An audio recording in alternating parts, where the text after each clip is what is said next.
Good afternoon, everyone. I'm Akshita and I'm here to explain my topic microfinance and how microfinance is developing rural women in India. First, let us discuss the history of microfinance, then what is microfinance, and let us understand then how this microfinance is contributing for the rural development. So, if we talk about the history of microfinance, so the concept of microfinance was first started by the Muhammad Yunus. He is a Bangladesh economist. So he has established this Grameen Bank in Bangladesh. So in this way, he has promoted this concept of microfinance. At the initial stages, he just started it as a microcredit by giving small loans to them, and later he has kept this aim for promoting women empowerment to elevate the poverty. He started giving the small loans. In India, it was started by the SEWA, Self-Employed Women Association, where these association has run successfully, and other self-help groups like Amba Self-Help Group, Kudumbashree Self-Help Group also came forward. They also successfully run this microfinance institutions and promoted it. And their main aim is to elevate the poverty, promote the women empowerment, etc. And this microfinance institution will be regulated by the Reserve Bank of India. So now let us discuss what is microfinance. So microfinance is a type of financial service that will be provided for the low income individuals who doesn't have access to the formal banking services. So they give this small credits loans to the ones who doesn't have basic financial facilities and all.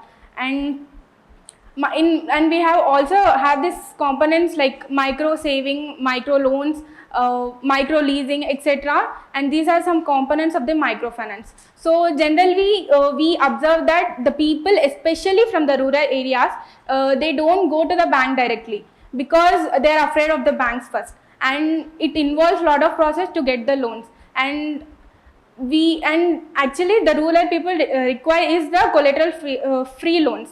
So they don't get it from the bank, so they are scared of that banks.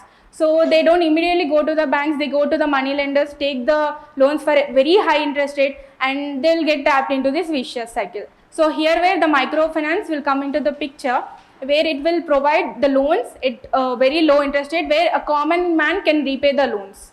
So this is about the microfinance now. So the importance of microfinance is it promotes the financial inclusion because it gives loans for very low interest rate.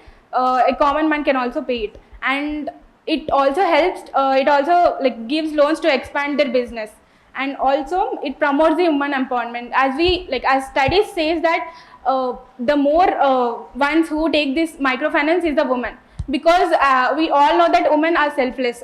They don't invest it for them, but they invest it for the family in a productive way. So they will do it. They will invest it in the education of the child and also healthcare facilities of the family, where indirectly this microfinance is also benefiting the family, which leads to the rural development. So these are the positives. Directly or indirectly, microfinance is developing the rural woman.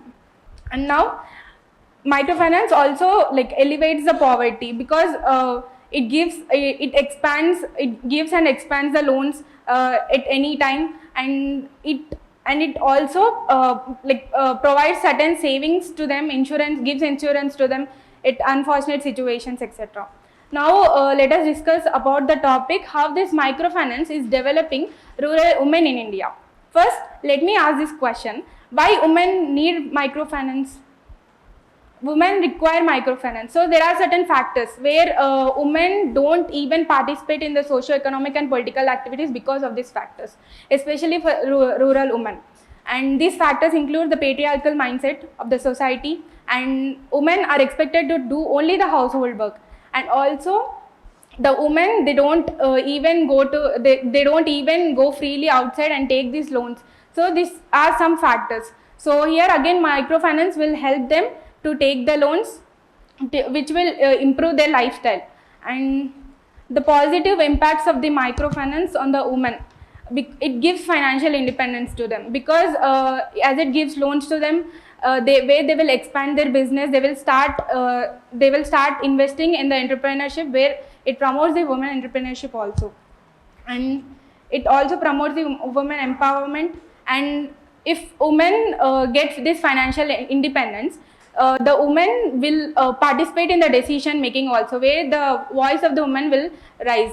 So they become confident. They will become confident. So microfinance has its benefits also, and it also improves the minimum living standards of the rural people in the rural areas.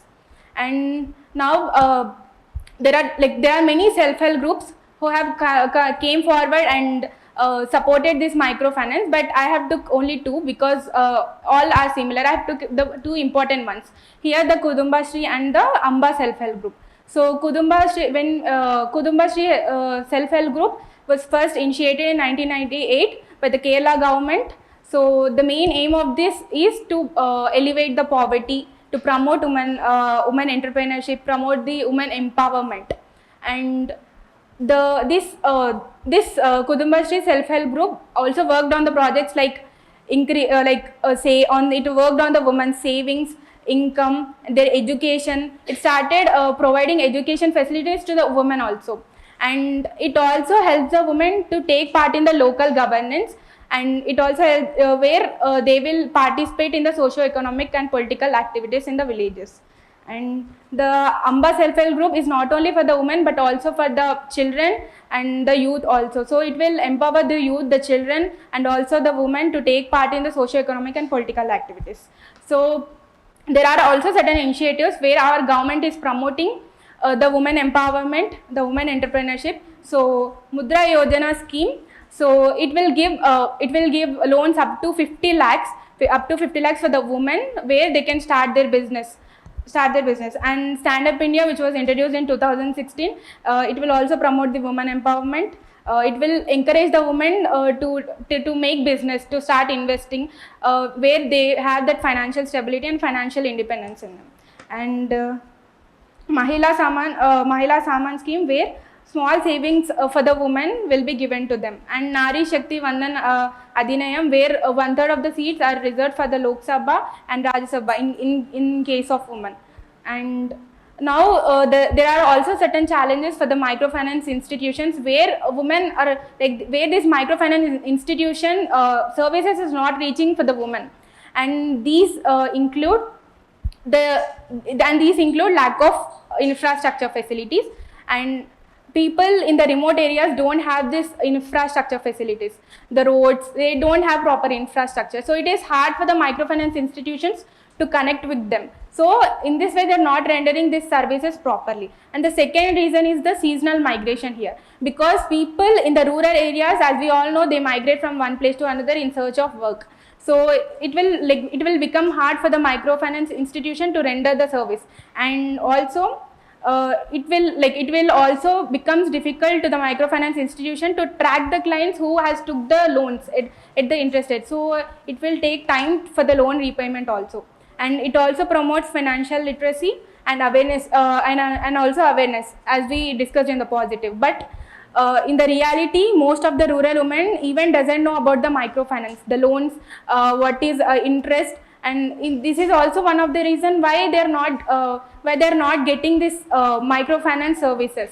So this is also one of the reason. And also social barriers, especially as I discussed, that most of the men in the rural areas are patriarchal mindset, and they are expected to do only the household work. So there are such certain cultural barriers where women should not go outside. So if the microfinance institutions established near to the villages also, women will not go. So they will not even able to know how these microfinance institutions are working. So this is also one of the reason.